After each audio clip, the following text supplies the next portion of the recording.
اور ہم نے ابراہیم کو پہلے ہی سے ہدایت دی تھی اور ہم ان کے حال سے واقف تھے جب انہوں نے اپنے باپ اور اپنی قوم کے لوگوں سے کہا کہ یہ کیا مورتیں ہیں جن کی پرستش پر تم معتکف و قائم ہو۔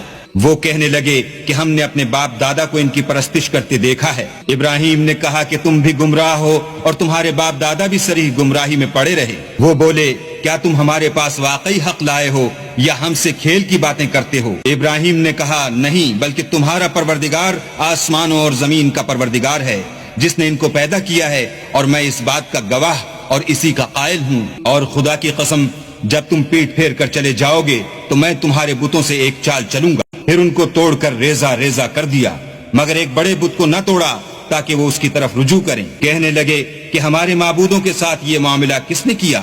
وہ تو کوئی ظالم ہے۔ لوگوں نے کہا کہ ہم نے ایک جوان کو ان کا ذکر کرتے ہوئے سنا ہے، اسے ابراہیم کہتے ہیں۔ وہ بولے کہ اسے لوگوں کے سامنے لاؤ تاکہ وہ گواہ رہیں۔ جب ابراہیم آئے تو بت پرستوں نے کہا کہ ابراہیم بھلا یہ کام ہمارے معبودوں کے ساتھ تو نے کیا ہے؟ ابراہیم نے کہا بلکہ یہ ان کے ان بڑے بت نے کیا ہوگا، اگر یہ بولتے ہوں تو ان سے پوچھ لو۔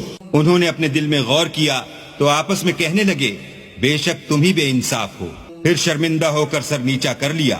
اس پر بھی ابراہیم سے کہنے لگے کہ تم جانتے ہو یہ بولتے نہیں۔ ابراہیم نے کہا کہ پھر تم اللہ کو چھوڑ کر کیوں ایسی چیزوں کو پوچھتے ہو جو نہ تمہیں کچھ فائدہ دے سکیں اور نہ نقصان پہنچا سکیں؟ تف ہے تم پر اور جن کو تم اللہ کے سوا پوچھتے ہو ان پر، کیا تم عقل نہیں رکھتے؟